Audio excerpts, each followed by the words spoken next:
अब बात करेंगे सीहोर के छोटे से गांव जैत की। यहां लोकतंत्र का उत्सव दिखाई दिया। ये गांव विदिशा से प्रत्याशी और मध्य प्रदेश के पूर्व सीएम शिवराज सिंह चौहान का गांव है। शिवराज सिंह ने पूजा अर्चना के बाद यह इस गांव में वोटिंग में हिस्सा लिया। इस दौरान पूरा परिवार उनके साथ दिखा।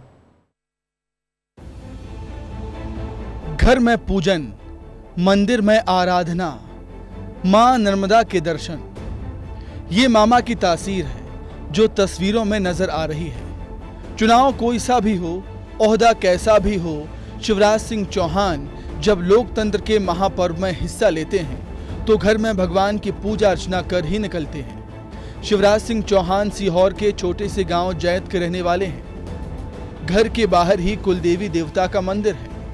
हर काम की शुरुआत वो कुलदेवी कुलदेवता के आशीर्वाद के साथ ही करते हैं और इस दौरान मां नर्मदा का आशीष लेना भी नहीं भूलते। कितनी भी व्यस्तता हो, वो 2 पल के लिए मां नर्मदा के किनारे पर पहुंचते हैं और दर्शन जरूर करते हैं। विदिशा से लोकसभा प्रत्याशी शिवराज सिंह चौहान ने वोटिंग के दिन की शुरुआत कुछ इसी अंदाज में की और फिर परिवार समेत पोलिंग बूथ पहुंचकर मतदान किया। इस दौरान उन्होंने कहा कि वोट लोकतंत्र की आत्मा है और इसमें सभी को बढ़ चढ़कर हिस्सा लेना चाहिए। सबसे अपील करता हूं कि लोकतंत्र का महा उत्सव है चुनाव और लोकतंत्र के प्रति निष्ठा का प्रतीक है वोट। इसलिए वोट जरूर डालें, मतदान अवश्य करें, क्योंकि यही सबसे अच्छी शासन प्रणाली है। कहते हैं कि सियासत में शिवराज को हमेशा परिवार का साथ मिला है। वोटिंग के दिन भी पूरा परिवार उनके साथ खड़ा रहा। पत्नी साधना सिंह, बेटे कार्तिकेय चौहान और कुणाल चौहान भी वोट डालने पहुंचे। साधना जी, हम ये जानना चाह रहे हैं, इतनी आत्मीयता, इतना स्नेह उसकी डोर से बंधे हुए हैं शिवराज जी, बंधे हुए। आप तो यहाँ लगातार सक्रिय रहती हैं, सभी से मिलती होंगी, क्या अनुभव कर रही हैं? बिल्कुल एक खुशी का अनुभव कर रही हूँ कि इतनी बहनों का आशीर्वाद मेरे पति को मिल रहा है। बहनों ने अपने भाई को बिल्कुल सर आंखों पे रखा है और कह रही कि भैया चिंता मत करो, पूरी बिल्कुल अच्छे उससे हम लोग आशीर्वाद दे। जी, हमने देखा कि शिवराज जी मेहनत कर रहे थे, मेहनत आप भी कर रही थी, खूब आप उनके साथ कंधे से कंधा लगाकर लगातार चुनाव के दरमियान हमको दिखाई। हमारा पूरा परिवार मेहनत कर रहा था, हमारा कार्यकर्ता मेहनत कर रहा था।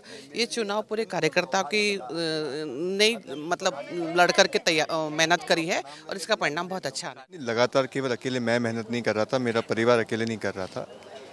भारतीय जनता पार्टी के समस्त कार्यकर्ता साथी, समस्त जनता के सेवा में जुटे कार्यकर्ता साथी, कई एनजीओ ग्रुप्स हैं जिन्होंने साथ आकर इस बार ये डिसाइड किया कि हम मामा को ऐतिहासिक मतों से जिताएंगे। मैं सबके प्रति आभार प्रकट करता हूं। शिवराज सिंह चौहान की सादगी और विनम्रता ही उन्हें सियासत में अलग मुकाम पर पहुंचाती है। पार्टी ने उन्हें लोकसभा चुनाव में टिकट देकर नई जिम्मेदारी सौंपी है। वो कहते हैं कि पार्टी ने जो जिम्मेदारी दी है उसे पूरी ईमानदारी से निभाऊंगा। उनका कहना है कि हमेशा की तरह जनता का भरपूर प्यार और समर्थन उन्हें मिल रहा है। लोगों का आशीर्वाद और प्रेम मिल रहा है और प्रेम ही ईश्वर है और जनता की सेवा भगवान की पूजा है। सुबह से ही लाडली बहनें, लाडली बेटियां पलक पावड़े बिछाकर आपके जो है घर पर पहुंची, उन्होंने आशीष दिया, इसने बस आपकी आरती भी उतारी। बहनों को बारंबार प्रणाम। बहनों का आशीर्वाद मेरे लिए देवी का आशीर्वाद है। शिवराज सिंह चौहान के लिए ये चुनाव बेहद अहम है क्योंकि विदिशा से उनका गहरा नाता रहा है और समय के साथ ये नाता और मजबूत हो गया। विदिशा शिवराज सिंह चौहान की गृह सीट मानी जाती है। 1991 में पहली बार विदिशा से सांसद चुने गए। विदिशा से 5 बार सांसद रह चुके हैं शिवराज। 1 बार विदिशा सीट से विधायक भी रहे हैं। विदिशा सीट के कोने कोने से वाकिफ हैं शिवराज। 20 साल बाद दोबारा लड़ रहे हैं सांसद का चुनाव। शिवराज सिंह चौहान की विधानसभा और उनका गांव भी इसी सीट का हिस्सा है, लिहाजा इस सीट को उनकी गृह सीट कहा जाता है। 1991 में पूर्व पीएम अटल बिहारी वाजपेयी विदिशा की राजनीतिक विरासत शिवराज सिंह चौहान को सौंप कर गए। तब से शिवराज इसे सहेजे हुए हैं। अब एक बार फिर सांसद प्रत्याशी के तौर पर जनता के बीच हैं और उन्हें उम्मीद है कि विदिशा की जनता इस रिश्ते को और मजबूती के साथ निभाएगी। ब्यूरो रिपोर्ट, विस्तार न्यूज। तो आपने शिवराज सिंह चौहान का ये खास अंदाज तो देख ही लिया। मामा के नाम से पहचान बनाने वाले शिवराज सिंह चौहान हमेशा की तरह ऊर्जा से भरे नजर आए।